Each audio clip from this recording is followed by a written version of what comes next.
a state policy which require the state to perform certain functions. But directive principles are only one chapter.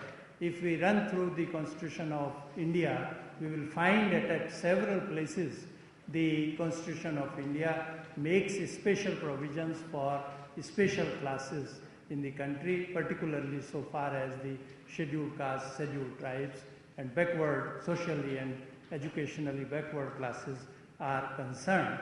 These are the provisions which later on were reflected in the international arena also by recognizing the difference between the political and the civil rights on the one hand and the social, economic and cultural rights on the other, which since 1976 are represented in the two UN covenants. Now, therefore, so far as this aspect is concerned, the Constitution of India has moved with time and has provided for that. In addition to that, the other instrumentalities which are relevant for the purpose of ensuring the basic idea of rule of law, they have been provided in the Constitution. It provides for parliamentary democracy, which of course requires regular holding of elections through adult franchise, which somehow we have been able to manage so far. It also provides for separation of powers, definitely by making the judiciary independent of the executive and of the legislature. The Constitution is also the supreme law of the land, and therefore any state action which is inconsistent with the Constitution is not only invalid, but it can also be declared so by the courts.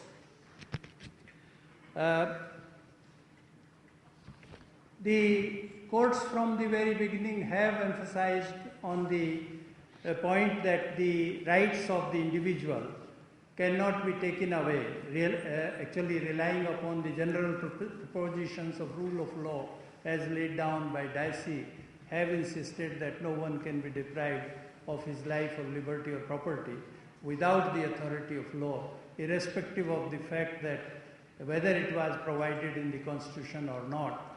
The only exception was made during emergency in the ADM Jabalpur case, but that has also been corrected through constitutional amendment as well as by an implied overruling of that decision. The Supreme Court in a number of cases has also held that rule of law is part of the basic structure of the Constitution, and therefore whatever its meaning, and I think the meaning is what I have tried to explain so far, it runs through the Constitution, and any effort on the part of the amending body to dilute it may be struck down by the courts on the ground that it is adversely affecting the basic structure of the Constitution.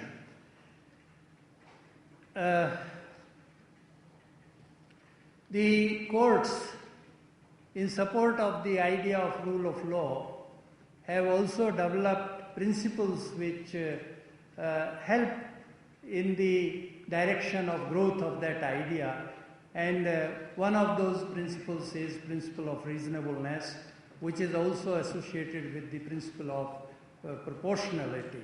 The court has, in number of cases, again said that the principle of reasonableness runs through the Constitution, and any action of the state which is unreasonable, which is disproportionate, that must be struck down by the courts.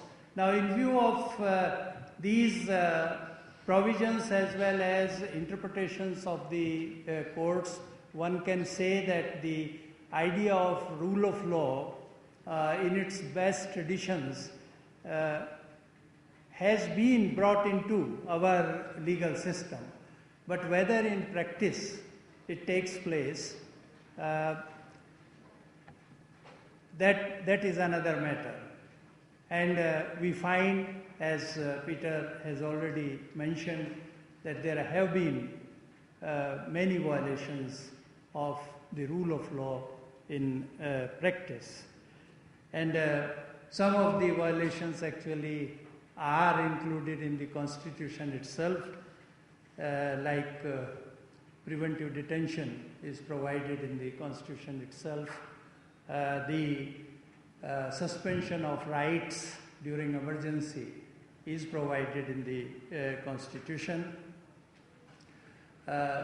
Supersession of democratic governments in the states is also provided in the Constitution, and therefore some of these provisions actually are not very much consistent with the idea of rule of law, and perhaps they need to be either removed from the Constitution or have to be given up so far as practice is concerned. By and large, it seems that in all these three areas, the state has not been as active as it was at one time, and hopefully these provisions will go into disuse. There have also been cases of, in spite of the fact that the constitution makers made the judiciary as independent as possible, but there have been occasions when the state has tried to intimidate the judiciary and to curtail its powers.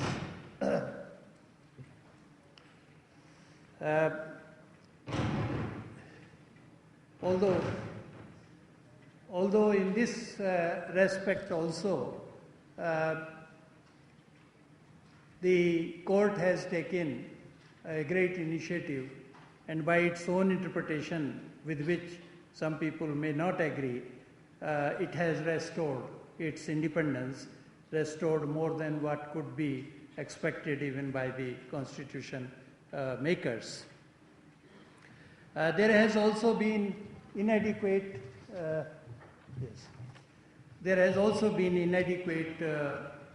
attention towards the directive principles of state policy. They have not been fully implemented, particularly with reference to the weaker sections of the society. Judicial delays have already been mentioned. Again, in respect of judicial functioning, it is also said that the creation of two types of courts, that is the state courts and the panchayats or the lok adalats, they are creating two types of justice, one for poor and one for rich, which again goes against the idea of rule of law. There are certain areas which have perpetually remained under a state of emergency, and laws like the Armed Forces Special Powers Act are applicable in those areas. Police atrocities and fake encounters, they are reported every day in the newspapers. And subsisting inequalities, inadequate protection of the interests of the weaker sections of the society, especially the tribal and the marginal people. This all has been the case so far as the Indian practical scene is concerned.